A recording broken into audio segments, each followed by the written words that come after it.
Hi hello friends, പത്രമാറ്റ് സീരിയലിൻ്റെ ഏറ്റവും പുതിയ വിശേഷങ്ങളിലേക്ക് എല്ലാ കൂട്ടുകാർക്കും സ്വാഗതം. അങ്ങനെ കാത്തിരിപ്പുകൾക്കൊടുവിൽ മുത്തശ്ശൻ തിരികെ അനന്തപുരിയിലേക്ക് ആദർശിനെ നയനയും തിരിച്ചു വിളിച്ചിരിക്കുകയാണ്. എന്നാൽ അനന്തപുരിയിൽ മുത്തശ്ശി ഒഴികെ ബാക്കി ആർക്കും ഒരു സൂചന പോലും നൽകാതെയാണ് മുത്തശ്ശൻ ഈ ഒരു തീരുമാനം എടുത്തിരിക്കുന്നതും. തറവാട്ടിലേക്ക് തിരിച്ചെത്തുന്ന കൊച്ചുമോനെയും മോളെയും രാജകീയമായി എല്ലാ പ്രൗഢിയോടെയും ഗാംഭീര്യത്തോടെയും തന്നെ സ്വീകരിക്കണമെന്ന് മുത്തശ്ശന് നല്ല നിർബന്ധമുണ്ടായിരുന്നു. അതിനുവേണ്ട എല്ലാ തയ്യാറെടുപ്പുകളും മുത്തശ്ശൻ തന്നെ മുന്നിട്ട് നടത്തുകയും ചെയ്യുന്നുണ്ട്. വീട് മുഴുവൻ പൂക്കൾ കൊണ്ട് അലങ്കരിക്കുകയും അതുപോലെ തന്നെ താലപ്പൊലിയും ചെണ്ടമേളവും ഒക്കെ ആയിട്ടാണ് ആദർശനെ നയനെയും വരവേൽക്കാൻ മുത്തശ്ശൻ എല്ലാ സജ്ജീകരണങ്ങളും റെഡിയാക്കിയിട്ടുള്ളത്. എന്നാൽ അനന്തപുരിയിലുള്ളവരുടെ വളരെ പ്രധാനപ്പെട്ട 2 ഗസ്റ്റുകൾ വരുന്നുണ്ടെന്നും നമ്മുടെ എല്ലാ വിജയങ്ങൾക്കും പിന്നിൽ അവരാണെന്നും അതുകൊണ്ട് അവരെ രാജകീയമായി തന്നെ വരവേൽക്കാനാണ് ഈ ഒരു തയ്യാറെടുപ്പുകളെല്ലാം നടത്തിയിരിക്കുന്നതെന്നുമാണ് മുത്തശ്ശൻ പറഞ്ഞിട്ടുള്ളത്. അതുകൊണ്ട് തന്നെ ആദർശം നയനയുമാണ് ഇങ്ങോട്ടേക്ക് വരുന്നതെന്നുള്ളതിൻ്റെ ഒരു ചെറിയ സംശയം പോലും ആരുടെയും മനസ്സിൽ ഉണ്ടാവുന്നുമില്ല. അവന്തികയും നബിയും ജലജ ഉൾപ്പെടെ എല്ലാവരും താലപ്പൊലിയൊക്കെ ഏറ്റി അതിഥികളെ സ്വീകരിക്കാനായിട്ട് റെഡിയായി നിൽക്കുകയാണ്. ആ സമയത്ത് നല്ല പ്രൗഢിയോടെയും പ്രശസ്തിയോടെയൊക്കെ ആദർശം നയനയും കാറിൽ വന്ന് ഇറങ്ങുന്നുണ്ട്. അവർ രണ്ടുപേരും കാറിൽ നിന്ന് ഇറങ്ങി അതിയായ സന്തോഷത്തോടെ തന്നെ അകത്തേക്ക് വരുന്ന സമയത്ത് ജലജയ്ക്കും ആബിക്കും അവന്തിക്കും ഒക്കെ നല്ലൊരു അടി കിട്ടിയതുപോലെയായിരുന്നു. അവരാകെ ഷോക്കായി തന്നെ നിൽക്കുകയാണ്. ഇവരാണ് അതിഥികളെന്നോ, ഇവർക്ക് വേണ്ടിയാണോ, ഇവരെ സ്വീകരിക്കാൻ വേണ്ടിയാണോ മുത്തശ്ശൻ ഇത്രയും വലിയ ഒരുക്കങ്ങളൊക്കെ നടത്തിയെന്നൊക്കെ അവർ ആ സമയത്ത് ചിന്തിച്ചു പോവുകയും ചെയ്യുന്നുണ്ട് കേട്ടോ. എന്നാൽ തൻ്റെ മകനും മരുമകളും തറവാട്ടിലേക്ക് തിരിച്ചെത്തിയതിൻ്റെ സന്തോഷത്തിലാണ് ദേവയാനിയും ജയനും. നബിക്കും അതുപോലെ തന്നെ. അവർ രണ്ടാളും തിരിച്ചെത്തിയ സന്തോഷം മനസ്സ് നിറയെ ഉണ്ടെങ്കിലും അത് മുഖത്ത് കാണിക്കുന്നില്ലെന്ന് മാത്രം. മുത്തശ്ശൻ ഇങ്ങനെ തന്നെ അവരെ വരവേൽക്കണം എന്നൊക്കെയുള്ളത് നേരത്തെ തന്നെ പ്ലാൻ ചെയ്തിരുന്നതാണെന്നും അതുപോലെ അവരോട് കാണിച്ച വെറുപ്പും ദേഷ്യമൊക്കെ വെറും അഭിനയം മാത്രമായിരുന്നു എന്നൊക്കെ ഓർക്കുമ്പം എല്ലാവർക്കും അത് ഭയങ്കര അത്ഭുതമായിട്ട് തന്നെയാണ് തോന്നുന്നത്. അനന്തപുരിയിൽ നിന്ന് ആദർശ നയനയും പടിയിറങ്ങിപ്പോയപ്പോൾ എല്ലാവരും കരുതിയത് മുത്തശ്ശൻ എന്നേക്കുമായി അവരെ പുറത്താക്കിയെന്നാണ്. അവരെ തിരികെ വിളിക്കണമെന്ന് എല്ലാവരും ആവശ്യപ്പെട്ടെങ്കിലും മുത്തശ്ശൻ അതിനൊന്നും മുതിരാതെ എല്ലാം നിരസിക്കുകയാണ് ചെയ്തത്. എന്നാൽ ഇപ്പൊ കാര്യങ്ങളൊക്കെ മാറി മറിഞ്ഞിരിക്കുകയാണ്. ആരും പ്രതീക്ഷിക്കാതെയാണ് ഇങ്ങനൊരു ട്വിസ്റ്റ് മുത്തശ്ശൻ കൊണ്ടുവന്നത്. ഇതേ സമയത്ത് ദേവേനെ ഓടിച്ചെന്ന് നയനെ വാരിപ്പുണരുകയും ചെയ്യുന്നുണ്ടായിരുന്നു. മോളെ, നയന മോളെ, മോളിങ്ങി വന്നോ, എനിക്ക് സന്തോഷമായി എന്നൊക്കെ പറഞ്ഞ് ദേവേന് തന്റെ സന്തോഷം പ്രകടിപ്പിക്കുകയും ചെയ്യുകയാണ്. അതുപോലെ തന്നെ ജയനും അജയനും അനിയും ഒക്കെ കൂടി അങ്ങോട്ടേക്ക് ചെന്ന് അവരെ സന്തോഷപൂർവ്വം വീട്ടിലേക്ക് സ്വീകരിക്കുകയും ചെയ്യുകയാണ് കേട്ടോ. എന്നാൽ ജാനകിയുടെ മനസ്സിൽ ചെറിയൊരു ടെൻഷനുണ്ട്. എന്താന്ന് വെച്ചാൽ ആദർശ് ഇങ്ങോട്ടേക്ക് മടങ്ങി വരുന്നതിനോട് ജാനകിക്ക് അത്ര വലിയ താല്പര്യമൊന്നുമില്ല. തന്റെ മകന്റെ MD സ്ഥാനം തെറിക്കുമോ എന്നുള്ളൊരു പേടിയാണ് കേട്ടോ ജാനകിയുടെ മനസ്സിൽ. ഈ വിജയങ്ങൾക്കെല്ലാം പിന്നിൽ ആദർശ് നയനമാണെന്ന് മുത്തശ്ശൻ ഇപ്പം പറയുകയും ചെയ്തു. അങ്ങനെയുള്ളപ്പോൾ MD സ്ഥാനം തിരികെ ആദർശിന് കൊടുക്കുമെന്നുള്ളൊരു ഭയമുണ്ട് നമ്മുടെ ജാനകിയുടെ മനസ്സിൽ. അതുകൊണ്ട് തന്നെ ജാനകി അത്ര വലിയ സന്തോഷമൊന്നും കാണിക്കുന്നുമില്ല അവരുടെ തിരിച്ചുവരവിൽ. എന്തായാലും ജലജയ്ക്കും അവന്തിയയ്ക്കും അബിക്കും ഒക്കെ ഇത് പ്രതീക്ഷിക്കാത്ത ഒരു തിരിച്ചടിയായിരുന്നു. ആദർശ് ഇനി ഒരിക്കലും തറവാട്ടിലേക്ക് തിരിച്ചു വരരുതേ എന്ന് പ്രാർത്ഥിച്ചുകൊണ്ടിരിക്കുകയായിരുന്നല്ലോ അവര്. അങ്ങനെ ഉള്ളപ്പോഴാണ് അവരെ രാജകീയമായ പ്രൗഢിയോട് തന്നെ മുത്തശ്ശൻ തറവാട്ടിലേക്ക് സ്വീകരിക്കുന്നതും. എന്നിട്ട് അനി മുത്തശ്ശനോട് പറയുന്നുണ്ട്, അപ്പൊ മുത്തശ്ശന്റെ മനസ്സിൽ ഇതായിരുന്നു അല്ലേ? ഞാൻ ഉൾപ്പെടെ ഈ വീട്ടിൽ പലരും പറഞ്ഞതാ ആദർശേട്ടനെയും നയനേട്ടത്തെയും തിരികെ ഇങ്ങോട്ടേക്ക് വിളിക്കുന്ന കാര്യം. അപ്പൊ പോലും മുത്തശ്ശൻ ഞങ്ങളോടൊന്നും പറഞ്ഞില്ല. തറവാട്ടിൽ നിന്ന് തന്നിഷ്ടത്തിന് പുറത്തു പോയവരെ തിരികെ ഇങ്ങോട്ടേക്ക് വിളിക്കേണ്ട കാര്യമില്ലെന്നാണല്ലോ മുത്തശ്ശൻ പറഞ്ഞുകൊണ്ടിരുന്നത്. എന്നിട്ട് മുത്തശ്ശന്റെ മനസ്സിൽ ഇങ്ങനെ ഒരു പ്ലാൻ ഉണ്ടായിരുന്നു എന്നുള്ളതിന്റെ ഒരു ചെറിയ ക്ലൂ പോലും തന്നില്ലല്ലോ മുത്തശ്ശ. എന്തായാലും മുത്തശ്ശൻ ആള് പുലിയാ. ആരെയും അറിയിക്കാതെ കാര്യങ്ങൾ ഇത്രത്തോളം ആക്കിയില്ലേ? ആദർശേട്ടനും നയനേട്ടത്തെയും ഇതുപോലെ തന്നെ സ്വീകരിക്കണമെന്നായിരുന്നു ഞങ്ങളുടെ എല്ലാവരുടെയും ആഗ്രഹം. എന്തായാലും ഞങ്ങളുടെ എല്ലാവരുടെയും മനസ്സറിഞ്ഞ് തന്നെയാണ് മുത്തശ്ശൻ ഇങ്ങനെ ഒരു കാര്യം ചെയ്തത്.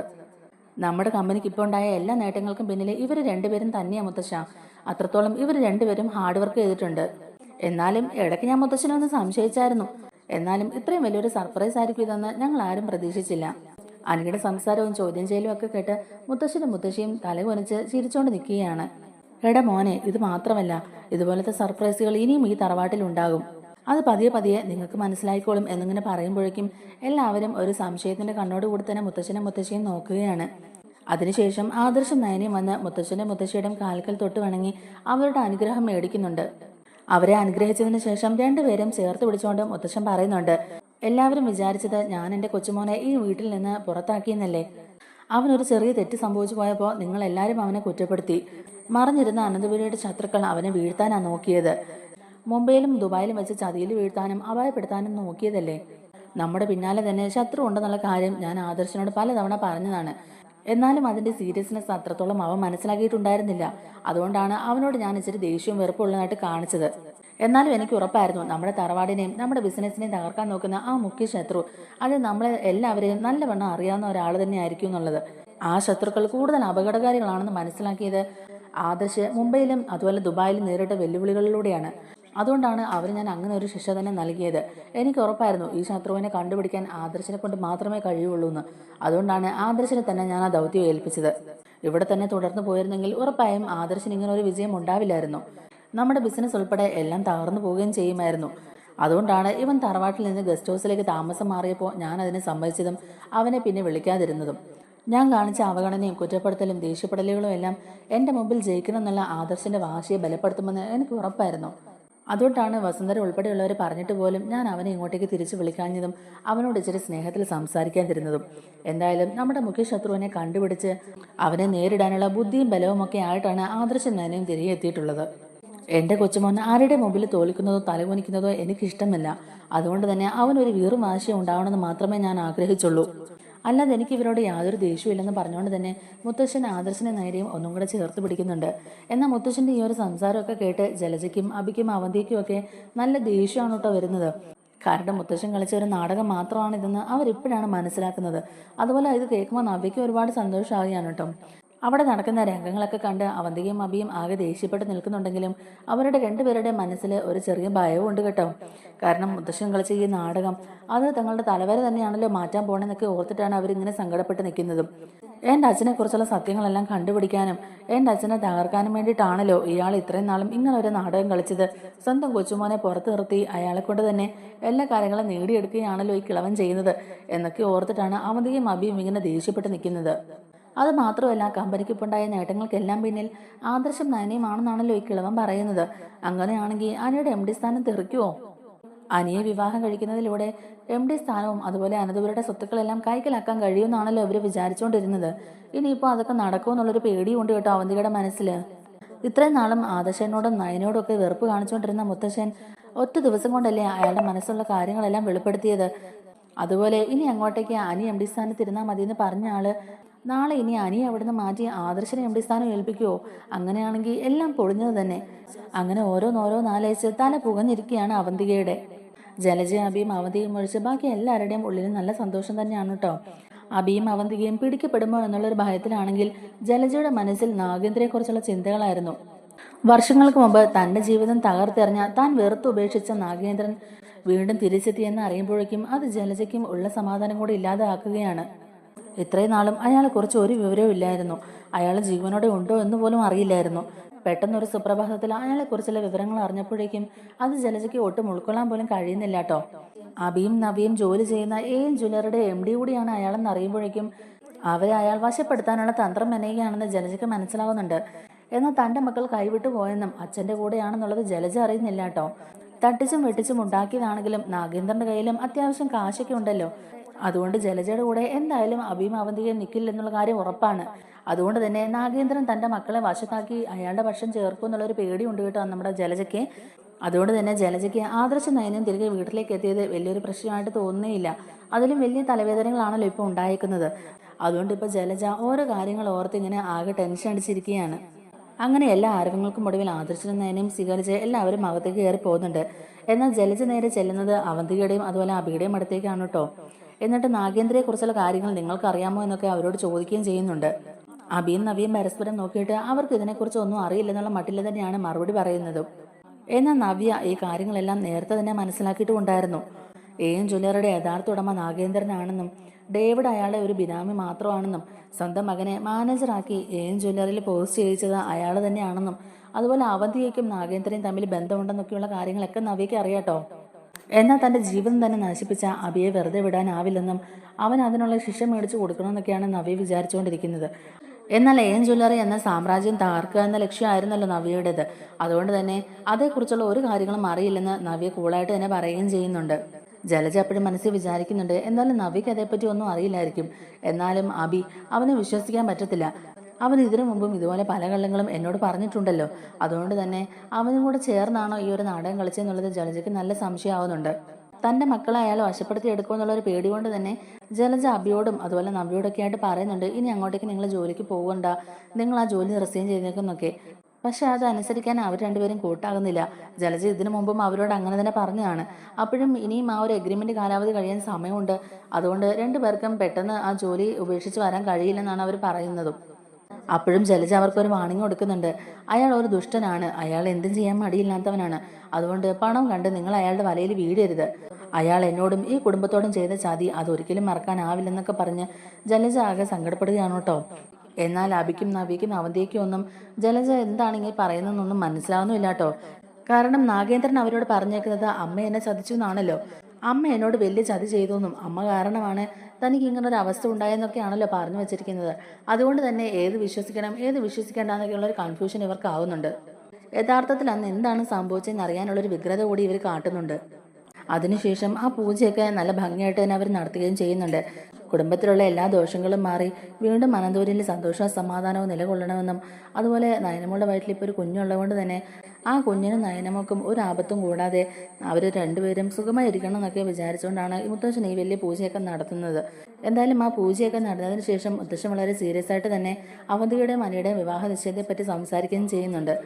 ഇനി ഇതിങ്ങനെ വൈകിക്കേണ്ട കാര്യമൊന്നുമില്ല, എത്രയും പെട്ടെന്ന് തന്നെ ആ ഒരു വിവാഹ നിശ്ചയം നടത്തണം. പുറത്തുനിന്ന് ആരെയും ക്ഷണിക്കുന്നില്ല, നമ്മുടെ വീട്ടിലുള്ളവർ മാത്രം മതിയെന്ന് മുത്തശ്ശൻ പ്രത്യേകം പറയുന്നുണ്ട്. കാരണം അനാമികയുടെയും അനിയുടെയും കേസ് കോടതിയിൽ നടക്കുന്നതുകൊണ്ട് തന്നെ ഡിവോഴ്സ് ആകുന്നതിന് മുമ്പ് ഇങ്ങനെ ഒരു വിവാഹ നിശ്ചയം നടത്തുന്നത് തെറ്റാണെന്ന് എല്ലാവർക്കും അറിയാം. അതുകൊണ്ട് തന്നെ ഈ ഒരു വിവാഹ നിശ്ചയത്തിന്റെ കാര്യം പുറത്തധികം ആരും അറിയാൻ പാടില്ലെന്ന് മുത്തശ്ശൻ പ്രത്യേകം പറയുന്നുണ്ട്. ആദർശേട്ടനും നയനേട്ടത്തെയും തിരികെ വീട്ടിലേക്ക് വന്നതിന്റെ സന്തോഷം ഉണ്ടെങ്കിലും അതിനുശേഷം ഉടനെ തന്നെ അനിയുടെയും അവന്തികയുടെയും വിവാഹ നിശ്ചയം നടത്തണമെന്ന് പറഞ്ഞത് എനിക്ക് ഒരുപാട് ഡിസ്റ്റർബൻസ് ആവുന്നുണ്ട്. അനി ആ കാര്യം ഓർത്ത് ആകെ ടെൻഷൻ അടിച്ച് വല്ലാതെ സങ്കടപ്പെട്ട് തന്നെ മുറിയിലിരിക്കുകയാണ്.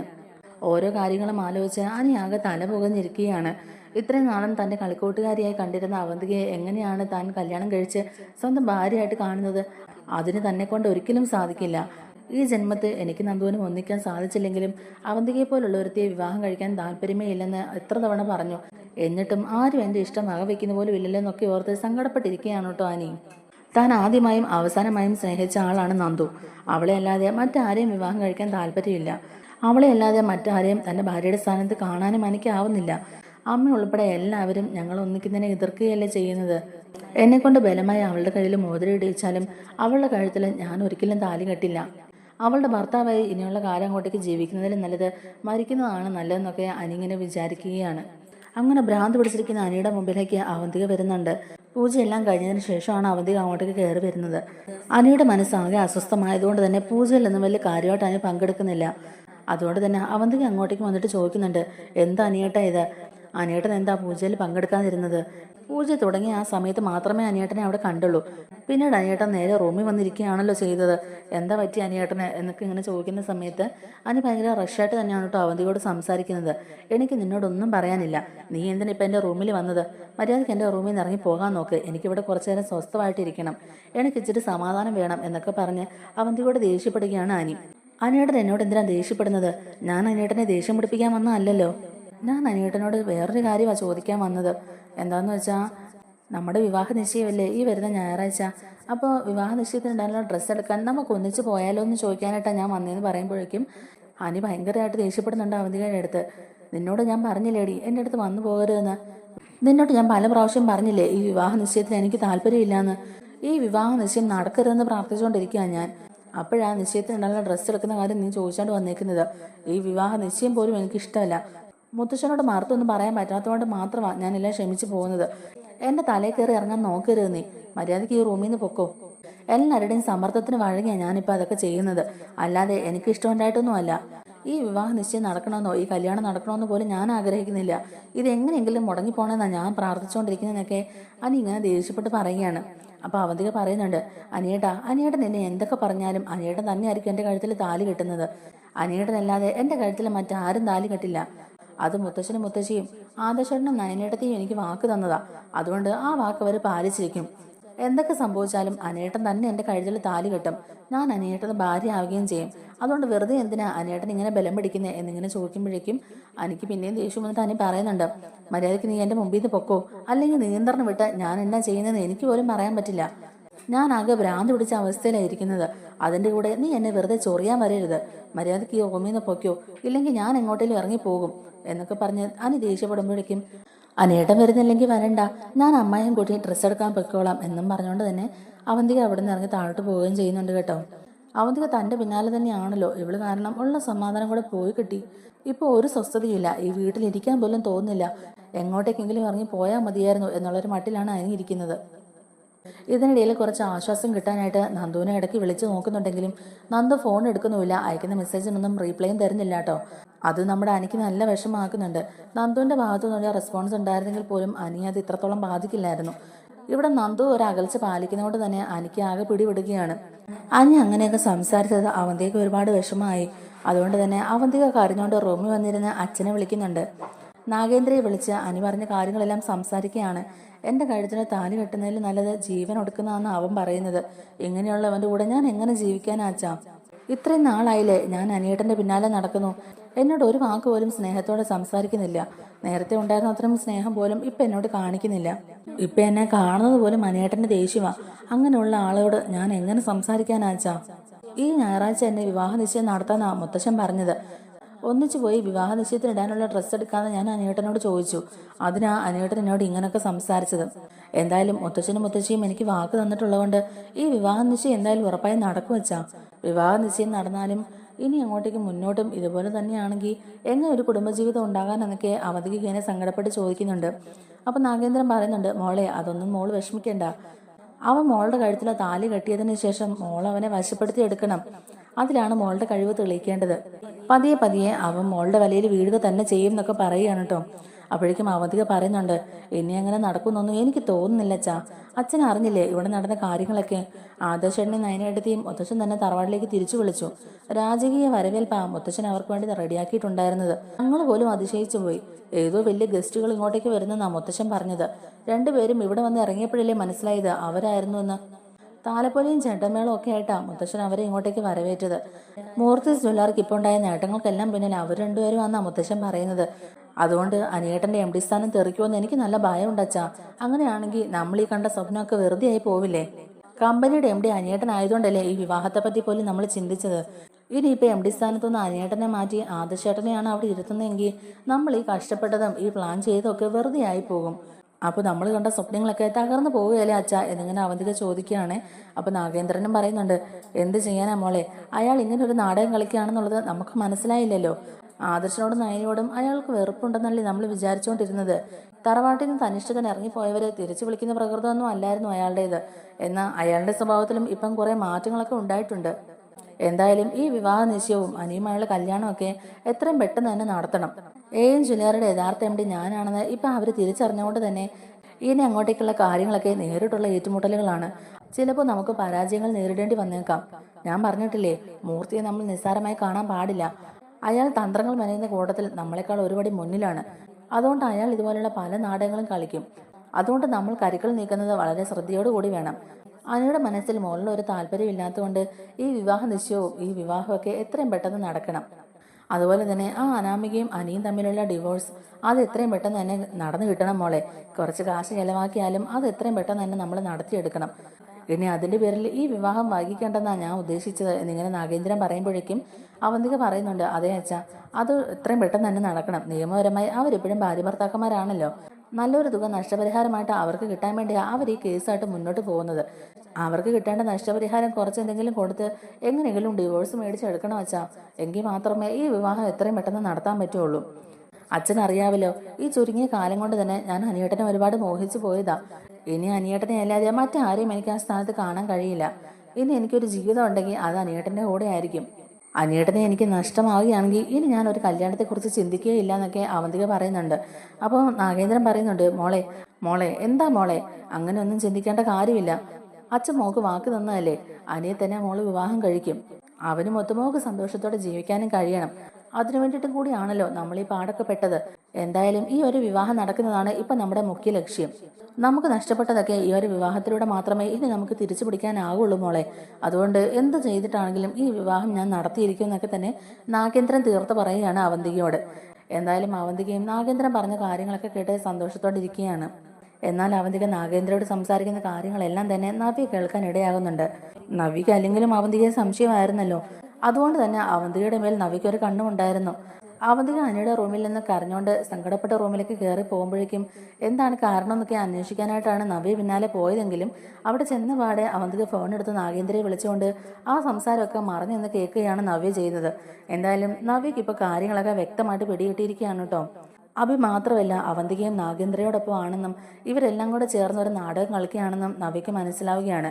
ഇനിയും ഇതിനെ ഇങ്ങനെ വിട്ടുവെക്കാൻ പാടില്ലെന്നും അനിയുടെ ജീവിതം ഇവള് കാരണം നശിക്കാൻ പാടില്ലെന്നൊക്കെ നവ്യ വിചാരിക്കുന്നുണ്ട്. എത്രയും പെട്ടെന്ന് തന്നെ കാര്യങ്ങളൊക്കെ മുത്തശ്ശനെ അറിയിക്കണം. എന്നാൽ താൻ പറയുന്ന കാര്യങ്ങളൊന്നും മുത്തശ്ശൻ അങ്ങനെ വിശ്വസിക്കണമെന്നില്ലല്ലോ. അതിന് തക്കതായ ഒരു തെളിവ് വേണമല്ലോ. അതൊക്കെ ആലോചിച്ചുകൊണ്ട് തന്നെ അവന്തിക നാഗേന്ദ്രയുമായിട്ട് സംസാരിക്കുന്നതൊക്കെ നവ്യയുടെ ഫോണിൽ വീഡിയോ എടുക്കുകയും ചെയ്യുന്നുണ്ട്. എന്തായാലും താനിപ്പോൾ അവന്തികയ്ക്കെതിരെ ഇങ്ങനൊരു വിമർശനം ഉന്നയിച്ചാൽ ആരും അത് വിശ്വസിക്കാൻ പോകുന്നില്ല. അവന്തികയും അനിയും തമ്മിലുള്ള വിവാഹം നടക്കാതിരിക്കാൻ വേണ്ടി താൻ മനഃപൂർവ്വം ഇതുപോലൊരു കഥ മെനഞ്ഞുണ്ടാക്കുന്നതാണെന്നൊക്കെ എല്ലാവരും പറയുള്ളൂ. അതുകൊണ്ട് തെളിവുകൾക്കാണല്ലോ ഇവിടെ പ്രാധാന്യം. അങ്ങനെയുള്ളപ്പം ഈ തെളിവ് കാണിച്ചുകൊണ്ട് വേണം അവന്തികയും അനിയും തമ്മിലുള്ള വിവാഹ നിശ്ചയം മുടക്കാനെന്നും അനിയും നന്ദുവും ആഗ്രഹിക്കുന്ന പോലെ അവർ തമ്മിലുള്ള വിവാഹമാണ് നടക്കേണ്ടതെന്നൊക്കെ നവ്യ മനസ്സിൽ ഉറപ്പിക്കുകയാണ്. ഇത്രയും നാളും ആദർശേട്ടനും നയനയ്ക്കും വേണ്ട എല്ലാ സഹായങ്ങളും ചെയ്തു കൊടുത്ത പോലെ തന്നെ ഈ ഒരു വീഡിയോയും നവ്യയുടെ സുഹൃത്ത് വഴി തന്നെ ആദർശന്റെ കൈകളിലേക്ക് എത്തിക്കുന്നുണ്ട്. എന്നാൽ ആ വീഡിയോ കാണുന്ന നയനയ്ക്കും ആദർശനും ഇത് നമ്മുടെ വീട്ടിൽ നിന്ന് തന്നെ ആരോ പകർത്തിയ വീഡിയോ ആണെന്നുള്ള കാര്യം മനസ്സിലാവുകയാണ് കേട്ടോ. ആരായിരിക്കും ഈ ഒരു വീഡിയോ എടുത്തിട്ടുണ്ടാവുക? അതൊരു അജ്ഞാത നമ്പറിൽ നിന്ന് നമുക്ക് അയച്ചത് എന്തിനായിരിക്കും എന്നൊക്കെ ഇങ്ങനെ അവർ ആലോചിക്കുന്നുണ്ട്. ഈ ഒരു അജ്ഞാത നമ്പറിന്റെ പിന്നിൽ ആരാണെന്നുള്ളത് നമുക്ക് കണ്ടുപിടിക്കണം ആദർശേട്ടാ എന്നൊക്കെ നയന പറയുന്നുണ്ടെങ്കിലും എന്തായാലും ഇപ്പം അതിന്റെ പിന്നാലെ പോകാൻ നമുക്ക് സമയമില്ലെന്നും എത്രയും പെട്ടെന്ന് തന്നെ അവന്തികയുടെ ഈ നാടകം പൊളിച്ചെടുക്കണമെന്നും അനിയും അവന്തിയും തമ്മിലുള്ള വിവാഹ നിശ്ചയം നടക്കാൻ പാടില്ലെന്നും അനി ഇതുപോലെ ഒരു ചതിക്കുഴിയിൽ ചെന്ന് വീഴാൻ പാടില്ല എന്നൊക്കെ അവർ തീരുമാനിക്കുകയും മുത്തശ്ശന്റെ മുമ്പിൽ ചെന്ന് ഈ കാര്യങ്ങളൊക്കെ പറയുകയും ചെയ്യുന്നുണ്ട് കേട്ടോ. അപ്പോൾ ഇത്രയും നാളും സ്നേഹം നടിച്ച് അവന്തിക നമ്മളെ എല്ലാവരെയും ചതിക്കുകയായിരുന്നു എന്നുള്ളത് മുത്തശ്ശനും മുത്തശ്ശിയൊക്കെ മനസ്സിലാക്കുകയാണ്. അങ്ങനെ അവന്തികയുടെ ശരിക്കുള്ള സ്വഭാവം എന്താണെന്നും അവൾ എന്തിനു വേണ്ടിയാണ് ആർക്ക് വേണ്ടിയാണ് ഈ കാര്യങ്ങളൊക്കെ ചെയ്യുന്നതെന്നുള്ളതും അവർക്കെല്ലാവർക്കും മനസ്സിലാവുകയാണ്. അങ്ങനെ ഈ ഒരു വിവാഹ നിശ്ചയം മുടങ്ങുകയും അവന്തികയുടെ എല്ലാ കള്ളത്തരങ്ങളും പൊളിച്ചെടുക്കുകയും മുത്തശ്ശൻ അവന്തികയും അഭിയെയൊക്കെ തറവാട്ടിൽ നിന്ന് പുറത്താക്കുകയും ചെയ്യുന്നുണ്ട്. എന്നാൽ ജലജയ്ക്ക് നാഗേന്ദ്രയെ അത്ര വലിയ ഇഷ്ടമല്ലാത്തതുകൊണ്ട് തന്നെ നാഗേന്ദ്രയുടെ ഒരു കാര്യത്തിലും ജലജ ഇടപെടുന്നില്ലല്ലോ. അതുകൊണ്ട് മാത്രം ജലജ തൽക്കാലത്തേക്ക് രക്ഷപ്പെടുകയാണ് കേട്ടോ. ഈ വിവാഹ നിശ്ചയം മുടങ്ങിയതിൻ്റെ സന്തോഷത്തിലാണ് കേട്ടോ നന്ദു അനിയൊക്കെ. ഇങ്ങനെ ഒരു തെളിവ് കിട്ടിയത് കൊണ്ട് തന്നെ അവന്തികയുടെ ശരിക്കുള്ള സ്വഭാവം എല്ലാവർക്കും മനസ്സിലാക്കാൻ കഴിഞ്ഞല്ലോ. എൻ്റെ പ്രാർത്ഥന ദൈവം കേട്ടതുകൊണ്ടാണ് ഈ വിവാഹ നിശ്ചയം മുടങ്ങിയെന്നും അവളുടെ എല്ലാ രഹസ്യങ്ങളും പുറത്തു വന്നതെന്നും അനി പറയുന്നുണ്ട്. എന്നാൽ അപ്പോഴും ആദർശ നയനയും ആ അജ്ഞാത നമ്പറിന്റെ പിന്നാലെ തന്നെയാണ് കേട്ടോ. സേവിയറിന് അജ്ഞാത നമ്പർ അയച്ചു കൊടുത്തിട്ട് അത് ആരുടെയാണെന്നൊക്കെ കണ്ടുപിടിക്കാൻ പറയുന്നുണ്ട്. അങ്ങനെ നവ്യയുടെ സുഹൃത്തിൻ്റെ അടുത്തേക്ക് ഇവരെത്തിപ്പെടുകയും നവ്യയാണ് ഇവർക്ക് വേണ്ട എല്ലാ സഹായങ്ങളും ചെയ്തു കൊടുത്തുകൊണ്ടിരുന്നതും ഒക്കെ ഉള്ളത് ആദർശ നയനയും മനസ്സിലാക്കുകയാണ്. അങ്ങനെ അബിയുടെയും ഡേവിഡിൻ്റെയൊക്കെ ചതി മനസ്സിലാക്കിയതിനു ശേഷമാണ് നവ്യ നമ്മളെ സഹായിക്കാൻ തുടങ്ങിയെന്നൊക്കെ അവർ തിരിച്ചറിയുകയാണ് കേട്ടോ. അങ്ങനെ നവ്യ അബിയുടെയും ഡേവിഡിൻ്റെയും അതുപോലെ ജലജയുടെയൊക്കെ കൂടെ അല്ലെന്നും അവളും എല്ലാ സത്യങ്ങളും തിരിച്ചറിഞ്ഞതിന് ശേഷം നമ്മളെ സഹായിക്കാൻ വേണ്ടി നമ്മുടെ കൂടെ തന്നെ ഉണ്ടായിരുന്നു എന്നൊക്കെ ഉള്ളത് അവർ മുത്തശ്ശനെ അറിയിക്കുകയും ചെയ്യുകയാണ്. അങ്ങനെ മുത്തശ്ശൻ നവ്യയെ വിളിച്ചിട്ട് കാര്യങ്ങളൊക്കെ സംസാരിക്കുകയാണ് കേട്ടോ. അന്നേരം മുത്തശ്ശൻ്റെ മുമ്പിൽ നിറഞ്ഞ കണ്ണുകളോടെ കൈകൂപ്പി നിൽക്കുകയാണ് നവ്യ. ഞാൻ ഒരുപാട് തെറ്റുകൾ ചെയ്തു പോയിട്ടുണ്ട്, എന്നോട് പൊറുക്കണം മുത്തശ്ശ. അബിയുടെ ചതി തിരിച്ചറിയാൻ ഞാൻ ഒരുപാട് വൈകിപ്പോയി. അതുപോലെ തന്നെ അനഘയ്ക്ക് ഇങ്ങനെ ഒരു അവസ്ഥ ഉണ്ടായതിന് പിന്നിലും അബിയാണെന്ന് എനിക്കിപ്പോൾ മനസ്സിലായി. അതുകൊണ്ടാണ് ഞാൻ അവരുടെ ഓരോ നീക്കങ്ങളും ഇവരെ അറിയിച്ചു കൊടുത്തുകൊണ്ടിരുന്നത്. എന്തായാലും അവരെ തകർക്കണം എന്നുള്ളൊരു ഒറ്റ ലക്ഷ്യം മാത്രമേ എൻ്റെ മനസ്സിൽ ഉണ്ടായിരുന്നുള്ളൂ എന്നൊക്കെ നവ്യ തുറന്നു പറയുകയാണ് കേട്ടോ. അങ്ങനെ അബി ചെയ്ത എല്ലാ തെറ്റുകളെയും ചൂണ്ടിക്കാണിച്ചുകൊണ്ട് തന്നെ അബിക്കെതിരെ കേസെടുക്കാൻ തയ്യാറായി നിൽക്കുകയാണ് നന്ദു. ജലജയ്ക്കും അബിക്കും അവന്തിക്കും ഉണ്ടായിരുന്ന സ്വത്തുക്കളെല്ലാം തന്നെ മുത്തശ്ശൻ നവ്യയുടെയും അതുപോലെ അനന്തപത്മനാഭൻ്റെയും പേരിൽ എഴുതി വെക്കുകയും ചെയ്യുന്നുണ്ട്. അത് തന്നെയാണ് അവർക്ക് കൊടുക്കാവുന്ന ഏറ്റവും വലിയ ശിക്ഷയെന്നും മുത്തശ്ശൻ പറയുകയാണ് കേട്ടോ. അതുകൊണ്ട് തന്നെ ഇനിയുള്ള കാലം മോളുടെ ഇഷ്ടം പോലെ മോള് ജീവിച്ചോന്നും മോഡലിങ്ങിലാണ് മോൾക്ക് താല്പര്യമെങ്കിൽ നമ്മുടെ ജ്വല്ലറിൽ തന്നെ മോഡലായിട്ട് മോൾ അഭിനയിക്കണം എന്നൊക്കെ മുത്തശ്ശൻ പറയുന്നുണ്ട്. അങ്ങനെ നവ്യയ്ക്ക് സ്വന്തം ജ്വല്ലറിൽ തന്നെ ഒരു ജോലി കൊടുക്കുകയാണ് മുത്തശ്ശൻ. തൻ്റെ മക്കൾ പോലും ഇല്ലാത്ത ഈ വീട്ടിൽ താമസിക്കാൻ തനിക്കും ആഗ്രഹമില്ലെന്നും പറഞ്ഞ് ജലജ തന്നെ സ്വന്തം ഇഷ്ടപ്രകാരം ആ തറവാട്ടിൽ നിന്ന് ഇറങ്ങി പോവുകയാണ് കേട്ടോ. അങ്ങനെ അധികം വൈകാതെ തന്നെ മൂർത്തീസ് ജ്വല്ലറിയുടെ MD സ്ഥാനത്തേക്ക് ആദർശ് തന്നെ തിരികെ കയറുകയും ചെയ്യുന്നുണ്ട്. എനിക്കത് ഒരുപാട് റിലാക്സ് ആവുകയും ചെയ്യുന്നുണ്ട്. അല്ലെങ്കിലും MD സ്ഥാനത്ത് ഇരിക്കാൻ എനിക്ക് താല്പര്യമില്ലെന്ന് പറഞ്ഞുകൊണ്ടിരിക്കുകയായിരുന്നല്ലോ ആനി. അതുകൊണ്ട് തന്നെ തന്നെക്കൊണ്ട് ഇത്രയും ഭാരപ്പെട്ട ചുമതലകളൊന്നും ഏൽക്കാനാവില്ലെന്നും പറഞ്ഞ് ആനി സ്വമേധി ആ സ്ഥാനത്തുനിന്ന് ഒഴിഞ്ഞു മാറുകയും ആദർശിനെ MD സ്ഥാനത്തേക്ക് ഇരുത്തുകയും ചെയ്യുകയാണ് മുത്തശ്ശൻ. ആദർശ് തിരികെ MD സ്ഥാനത്തേക്ക് കയറുകയും ചെയ്യുന്നതോടുകൂടി അനന്തപുരിയിൽ വീണ്ടും സന്തോഷം നിറഞ്ഞാടുകയാണ്. നമ്മുടെ വീഡിയോ ഇഷ്ടമായിട്ടുണ്ടെങ്കിൽ ഒന്ന് ലൈക്ക് ചെയ്യാനും നമ്മുടെ ചാനൽ കൂടി ഒന്ന് സബ്സ്ക്രൈബ് ചെയ്ത് സപ്പോർട്ട് ചെയ്യാനും മറക്കല്ലേ. താങ്ക്